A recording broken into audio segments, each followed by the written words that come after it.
ఆంజనేయులు ఆంజనేయులు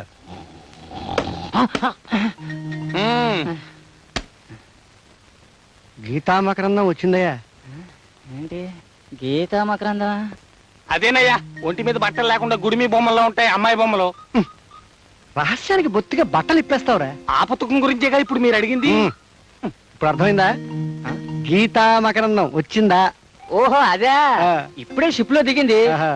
కానీ ఆ పుస్తకంతో మీరు పోలీసులు కంటపడితే మీ పని జైల్లో గీతాపారాయణమే. ఆ పుస్తకంతో పాటు జైల్లో ఉంటే మాత్రం తప్పే ఉందయ్యా. అయినా ఇలాంటి పుస్తకాలు పోలీసుల ముందు చదువుతావా?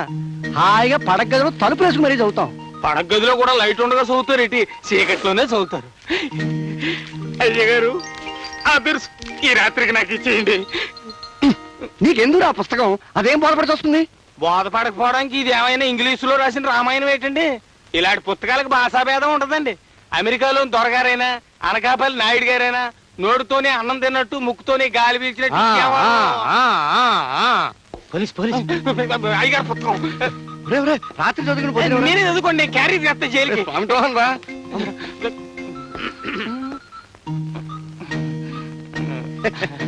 భగవద్గీత లేదయ్యా? భగవద్గీత భగవద్గీత లేకపోతే ఇంత పుస్తకాలు హరే కృష్ణ హరే కృష్ణ హరే కృష్ణ. భగవద్గీత లేదు. భగవద్గీత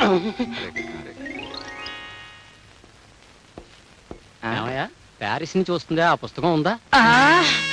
అను ఇక్కడున్నావా? నీ కోసం ఇల్లంతా వెతుకుతున్నాను. ఏమిటో పడగదిలో గోపాలకృష్ణుని దువ్వుతున్నావు? ఇలాంటి బిడ్డ మన ఇంట్లో నడిచే రోజు త్వరలోనే ఉందండి. ఏమిటి ఇలాంటి బిడ్డ? అంటే నువ్వు నెల తప్పి తల్లి కాబోతున్నావు అనమాట.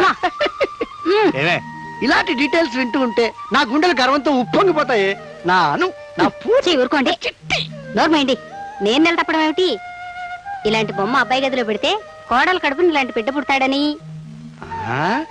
నన్ను తాతని చేయాలని చూస్తున్నావా? అదేం కుదరదు. నేనే బిడ్డని కంటాను, వాడి గోపాలకృష్ణని పేరు పెడతాను, నీ చేతుల్లో పెడతాను. దానికి ఏర్పాట్లన్నీ పూర్తి చేశాను. చూసుకో, లక్కీ ఛాన్స్. అబ్బా, ఎలాంటి మొగుడిని ప్రసాదించాడో ఆ భగవంతుడు. నువ్వు భగవంతుడిని తిట్టి ప్రయోజనం లేదు, బాధపడి ప్రయోజనం లేదు. డీటెయిల్స్ మర్చిపోకు. అర్జెంట్ గా నా కొడుకుని కానీ ఇచ్చేయి. అమ్మాయి వస్తుందేమో, ఆ దిక్కు మళ్ళీ పుస్తకం దాచేయండి. దాని వెళ్ళబడితే ఉరుపోసు చావడం కంటే వేరే గచ్చిందరం లేదు. దాచేయండి. Good idea. తలగడా కింద కాలు, కాలు కింద తలగడా, నో ప్రాబ్లం. మీ అబ్బాయి గారు డాబా మీద వెన్నెల్లో కూర్చొని అకౌంట్ చూసుకుంటా ఉన్నారు. దిండు బెడ్షీట్ తీసుకురామన్నారు.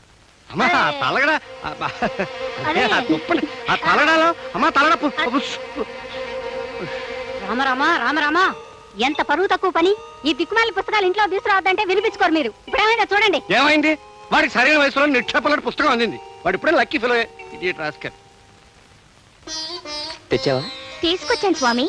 అక్కడ వేయిదేవి. అరే ఏమిటండి ఇది? అబ్బా, అకౌంట్స్ రాసుకుంటాన్ని కోతపల్లి చేస్తున్నారా? వెన్నెల్లో పడుకోవడం నాకు సరదా. బాగుంది మీ సరదా. ఇదేమిటండి ఇంత గట్టిగా ఉంది? గట్టిగా ఉందా? ఏమిటిది? ఇదేమిటండి ఇలాంటి పుస్తకాన్ని దీంట్లో పెట్టారు? నేను దాచలేదు. మరెవరు దాచుంటారు? మీ నాన్నగారా? కరెక్ట్, ఆయనే దాచుంటాడు. ఆ మహానుభావుడు ఎవరనుకుంటున్నావు?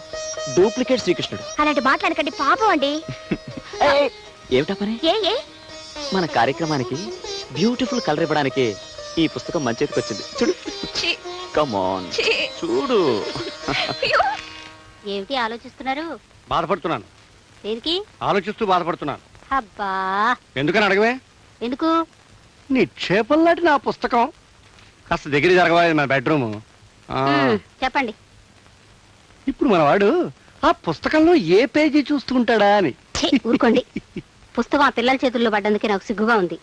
నాకు మాత్రం అలాంటి పుస్తకాన్ని సృష్టించిన ఆ సృష్టికర్తకి చెయ్యెత్తి నమస్కారం చేయాలి ఉంది. ముసిరి సిగ్గు. నా చెప్తాను.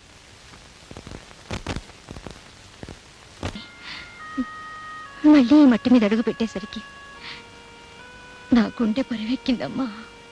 మరేం పర్వాలేదమ్మా. ఒకప్పుడు నువ్వు దెబ్బతిన్న ఈ మట్టి మీదే మళ్ళీ మనకు మంచి